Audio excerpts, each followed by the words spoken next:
বন্ধুরা, আজকে আবারও একটা নতুন রেসিপি নিয়ে আপনার সামনে হাজির হলাম। আজকে আমার রেসিপি হলো বিহারি স্টাইলে ডিমের কারি। এই রেসিপিটা বানানো যতটাই সহজ, খেতে ততটাই সুস্বাদু ও টেস্টি হয়। একবার বাড়িতে এভাবে একবার অবশ্যই বন্ধুরা ট্রাই করে দেখতে পারেন, পুরো জমে যাবে। আমি দেখুন পুরো লাস্ট ফিনিশিংয়ে আমি একটা ডিমকে আমি সার্ভ করে দেখাচ্ছি। দেখুন গ্রেভিটা শুধু একবার দেখুন, পুরো দেখে পুরো প্রেমে পড়ে যাবে। দেখতেই পাচ্ছেন খেতে কতটাই টেস্টি হবে, বুঝতেই পারছেন। এটা আমি একটা রুটির সাথে আমি আপনাদেরকে সার্ভ করে দেখাচ্ছি। তো বন্ধুরা, এই রেসিপিটা দেখার জন্য সম্পূর্ণ পুরো ভিডিওটা স্টেপ বাই স্টেপ দেখতে থাকুন। বিহারি স্টাইল মানে একটু অন্যরকমভাবে রান্না, তো দেখতে থাকুন। আর অবশ্যই আশা করি আপনাদের ভালো লাগবে। তাহলে চলুন আজকের ভিডিওটা আমি শুরু করছি। নমস্কার বন্ধুরা, আমি কৃষ্ণভাই কিচেনে আপনার সবাইকে স্বাগত জানাই। এই রেসিপি বানানোর জন্য আমি এখানে সবার প্রথমে 4টে ডিম নিয়েছি, আর ডিমগুলোকে আমি সেদ্ধ করে নিয়েছি।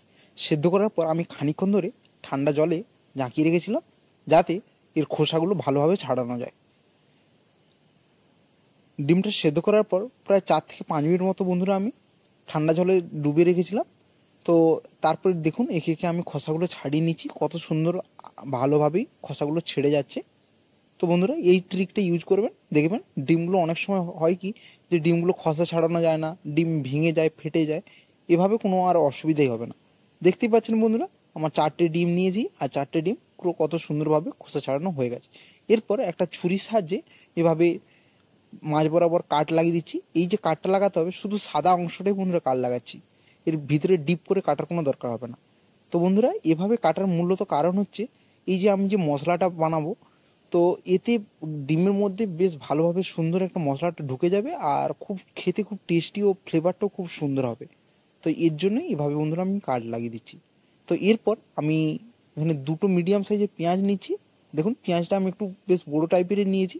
তো একে একে করে বন্ধুরা পেঁয়াজটা স্লাইডভাবে আমি কেটে নেব। ঠিক বন্ধুরা, আমি যেভাবে কাটতেছি এভাবেই বন্ধুরা আপনারাও কেটে নেবেন। খুব বেশি বন্ধুরা মোটা করা যাবে না, এভাবে ঠিক মিডিয়াম মাপে এটা মানে স্লাইড করে কেটে নিতে হবে। তো বন্ধুরা ফাইনালি দেখুন এখানে পুরোপুরি আমার পেঁয়াজগুলো কাটা কমপ্লিট হয়ে গেছে। দেখতেই পাচ্ছেন কত সুন্দরভাবে আমি স্লাইড করে কেটেছি। তো এরপর বিহারি স্টাইলে অবশ্যই বন্ধুরা একটা রসুন ইউজ করবেন, আর রসুনটাই হচ্ছে এর মূলত ফ্লেভার। তো রসুনটা বন্ধুরা চেষ্টা করবেন অবশ্যই দেওয়ার জন্য। তো আর এখানে বন্ধুরা আমি একটা মিডিয়াম সাইজের টমেটোকে পিউরি বানিয়ে নিয়েছি, এটা আমি মিক্সির মেশিনে বানিয়ে নিয়েছি। এরপর আমি একটা ভগুনা নিয়েছি, বা এটা আমরা ডেচকিও বলতে পারেন, আমরা সাধারণত ডেচকি বলে থাকি। তো এতে আমি 25 গ্রাম মতো তেল ইউজ করেছি। আর বিহারি রান্নাতে অবশ্যই বন্ধুরা তেলটা বেশি ইউজ করবেন, মানে মশলাও যতটা হবে তার একটা মানে মিডিয়াম অনুযায়ী একটা তেল ইউজ করতে হবে। তো তেলটা বন্ধুরা সমপরিমাণ দিতে হবে, তাহলে রান্নাটা খুব সুন্দর হবে। তো বন্ধুরা তেলটা চেষ্টা করবেন বন্ধুরা একেবারেই প্রথমেই পুরোটা দিয়ে দেওয়ার, আমি যেভাবে করেছি বন্ধুরা। এরপর একে একে আমি ডিমগুলোকে আমি ভেজে নিচ্ছি। সামান্য পরিমাণ হলুদ গুঁড়ো দিয়ে বন্ধুরা ভাজছি, এতে বন্ধুরা লবণ ইউজ করবেন না, কারণ লবণ বন্ধুরা এই ভাজার সময় দিয়ে দিলে তো তাহলে কি হবে বন্ধুরা, এই যে ডিমগুলো আছে, তো ডিমগুলো তো ভাজা ভালোভাবেই হয়ে যাবে, কিন্তু নিচে যে তেলটা থাকবে তেলটা কালো হয়ে যাবে, তাহলে রান্নাটা একটা তিতকুটি স্বাদ আসবে, ভালো লাগবে না। তো বন্ধুরা দেখতেই পাচ্ছেন যে তেলটা পুরোপুরি এই যে এই তেলটা বেঁচে আছে। তো এই তেলটাতে আমি কিছু গরম মশলা ইউজ করব, যেমন দারচিনি, 2টো এলাচ, একটা শুকনো লঙ্কা, গোটা ধনে আর লবঙ্গ। তো এই গোটা মশলা দেওয়ার পর হালকা মিডিয়াম আছে একটু গ্যাসটাকে বাড়িয়ে দেব। এটা থেকে একটা সুন্দর বন্ধুরা যখন একটা সুগন্ধ বেরিয়ে আসবে, আর দেখতে পারবেন যে এর কালারটা একটু চেঞ্জ হয়ে এসছে, এই স্টেপে বন্ধুরা আগে থেকে যে কেটে রাখা পেঁয়াজগুলো রেখেছিলাম সেটা এর মধ্যে দিয়ে দিচ্ছি। সমস্ত পেঁয়াজগুলোই বন্ধুরা আমি একেবারেই দিয়ে দিছি। তো প্রথমে বন্ধুরা হাই ফ্লেমেতে রেখে পেঁয়াজটাকে ভাজবেন, প্রায় 2 থেকে 3 মিনিট মতো এইভাবে নাড়াচাড়া করবেন, তারপর গ্যাসের ফ্লেমটাকে কমিয়ে দেবেন। তো বন্ধুরা এতে এই সময় আমি এই যে রসুনটা রেখেছিলাম এটা কোনো বন্ধুরা ছাড়ানোর কোনো প্রয়োজন নেই, এই গোটা রসুনটাই বন্ধুরা দিয়ে দেবেন। এর থেকে একটা খুব সুন্দর বন্ধুরা একটা ফ্লেভার আসবে। যদি না এভাবে বাড়িতে একবারও বানিয়ে থাকেন অবশ্যই বন্ধু একবার ট্রাই করবেন, আশা করি আপনাদের খুবই ভালো লাগবে। এরপর এই পর্যায়ে আমি এখানে আগে থেকে যে টমেটো পেস্টটা করে রেখেছিলাম সেটাও এর মধ্যে দিয়ে দিচ্ছি। তো টমেটো পেস্টটা দেওয়ার পরেও এই অনবরত চামচ দিয়ে নাড়াচাড়া করতে হবে। তো বন্ধুরা এইটা যেহেতু ছোট আমি একটা ডেচকি নিয়েছি তাই আমি এখানে চামচ দিয়ে নাড়াচাড়া করছি। এরপর স্বাদ মতো লবণ দিচ্ছি। এই লবণ দেওয়ার পর বন্ধুরা আমি আর এটার খানিকক্ষণের জন্য ঢাকা দিয়ে দেবো। আমি একটা ঢাকা দিয়ে দিয়েছি। প্রায় 3 থেকে 4 মিনিট মতো আমি কুক করে নিয়েছি। দেখতেই পাচ্ছেন হালকা মানে টমেটো আর হচ্ছে পেঁয়াজটা হালকা গলে এসেছে বন্ধুরা, আর নিচে কোনোভাবেই বন্ধুরা লাগবে না। আর বন্ধুরা বলে রাখি, এই রান্নাটা যখন করবেন সবার প্রথমে ডেচকিটাকে বেশ করে গরম করে নেবেন। তো কড়াই যদি হিট থাকে মানে ডেচকিটা যদি গরম করে যদি রান্না করেন তাহলে বন্ধুরা কোনোভাবেই কোনো অসুবিধা হবে না, কোনোভাবেই মশলা লেগে যাবে না। অনেক সময় থাকে যে মশলা পুড়ে যাওয়ার ভয় থাকে, এভাবে কোনো মানে অসুবিধাই হবে না। এরপর বন্ধুরা আমি একে গুঁড়ো মশলা ইউজ করছি। আধা চা চামচ আমি এখানে হলুদ গুঁড়ো দিয়েছি, 1 চামচ মতো লঙ্কা গুঁড়ো দিয়েছি, এটা বন্ধুরা ঝালের জন্য। এখানে আমি কোনো প্রকার কাশ্মীরি লঙ্কা গুঁড়ি কোনো কালারের জন্য বন্ধুরা ইউজ করছি না। এরপর আমি 1 চামচ মতো ধনে গুঁড়ো দিয়েছি, আর 1 চামচ মতো গোটা জিরে আমি এখানে হাতে গুঁড়িয়ে নিয়েছি। তো এই মশলাগুলো দেওয়ার পরে বন্ধুরা আবারও চামচ দিয়ে ভালোভাবে করে নাড়াচাড়া করে নেব। নাড়াচাড়া ততক্ষণ করতে হবে যতক্ষণ না মশলাটা বেশ করে কষানো হচ্ছে। গ্যাসের ফ্লেমটাকে মিডিয়াম থেকে লোতে রেখেই অনবরত বন্ধুরা নাড়াচাড়া করতে হবে।